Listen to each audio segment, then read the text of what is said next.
Hey folks, welcome back to today's edition of NDD. A different setting behind me. You might notice, yes, I'm a teacher during the day, and due to little scheduling changes, I had to come to you today from my English classroom, but I do have the Notre Dame garb behind me. You'll notice on the wall, and always want to make sure that we are here bringing you the daily news from out in Notre Dame Athleticsville. And I want to start with lacrosse. We're going to get into some baseball in a bit, but what happened in Sunday's national quarterfinal between the two-time defending national champion Fighting Irish and Penn State was something for the ages. This all looked like signs were pointing up that Notre Dame was going to get back to its third consecutive national semifinal. 12-6 lead in the third quarter. If you saw the game or were tracking it live, you know exactly what I'm talking about. With just over 5 minutes left, the Irish were up 6.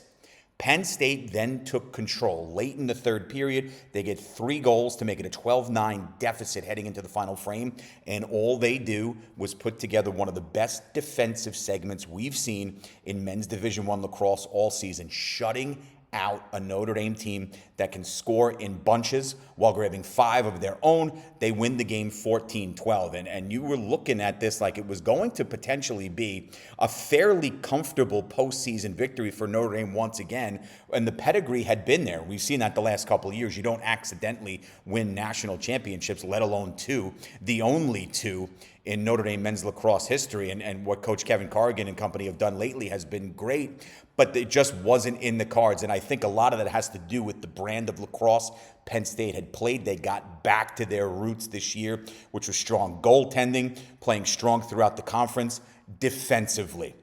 And that's exactly what they did in this game. And Notre Dame was still able to get their star performances from the likes of Chris Kavanaugh, Jake Taylor, Devin McClain, but it all still was unable to add up to another berth in the semifinals for Notre Dame because they dropped to a very good Penn State team. And you talk about legacy and going out in Notre Dame lore, what Chris Kavanaugh and Jake Taylor did throughout their careers for the blue and gold cannot be understated. Not only is Chris Kavanaugh one of the better lacrosse players we've seen in the sport on the D1 level the past few years, he's one of the best in Notre Dame history, and he'll go down exactly as that. You talk about someone who made their mark each and every time they're on the field. Taylor put in another 2 goals in the loss to Penn State this Sunday. Chris Kavanaugh racked up another trifecta in the hat trick department.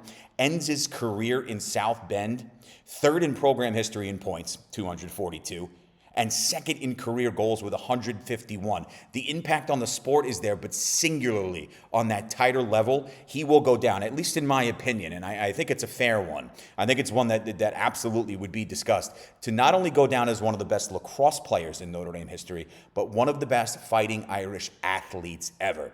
For Jake Taylor, the legacy he leaves here, much like CK with back-to-back national titles coming into the season, give me a better finisher in collegiate men's lacrosse right now. And I know the Irish are knocked out, but it's a hard sell to say anybody was more impactful in that offensive zone when you parlayed CK with Jake Taylor and then let Jake Taylor go to work. It was nearly impossible to game plan for this young man throughout his career. It's an upsetting way to have the season end, like I talked a couple of moments ago, with a 6-goal lead, and you see that fizzle away, and a high-octane Notre Dame offense, when it needed to be, doesn't put one between the pipes the final 15 minutes of the game. It's a rarity, but that's a marquee win for Penn State. I think that's more of Penn State elevating its level than Notre Dame, dare I say, choke or coming up devastatingly short. I've seen the terms choke and collapse across social media. I don't agree with them. I think they lost to a team that is worthy of being where they are. If you've watched any bit of men's lacrosse this year, I know Cornell is good, Syracuse was good in spots, Duke, UNC, Notre Dame, obviously. But when you watch this Penn State team, you see the type of physicality they bring, and when they bring the defensive level, you're able to shut down guys. And when you shut down a Chris Kavanaugh and a Jake Taylor, legendary players in Notre Dame history, you've done something that is very rare and is not often done. So as far as Chris Kavanaugh and Jake Taylor are concerned, their careers in South Bend end, but they will continue in the pros as both were drafted in the recent PLL draft. I want to transition a little bit out of lacrosse and talk about some baseball. Mentioned last week, Notre Dame wrapped up the regular season with a 3-game set in Coral Gables against the Miami Hurricanes. They took games 1 and 3, got absolutely annihilated in game 2. It happens.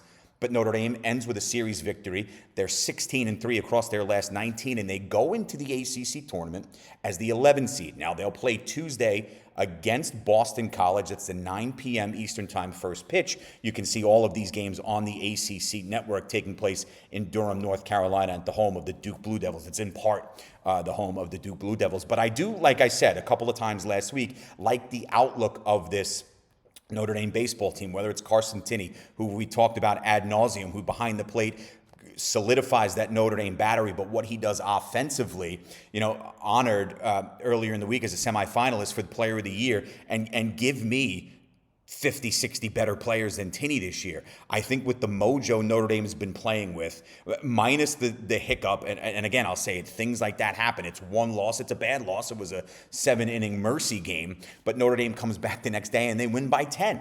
So I think you like the mojo that the Irish have been playing with lately. I think they have the moxie to do this, and hot at the right time has sort of been the theme, has it not? The past couple of days, I really like the brand of baseball that this team is playing. Now, they'll play a Boston College team.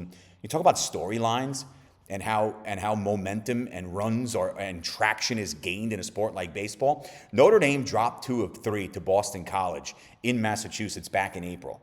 After that, the next series is when the run started. So the Irish dropped 2 of 3 to the Eagles and then end the season winning 16 of 19. At one point, a 6-game winning streak and then a 7-game winning streak last week that was stopped with the game 2 loss to Miami. So there's a storyline within the storyline there. But this Notre Dame team, should they knock off Boston College, would get Virginia, the 6th seed.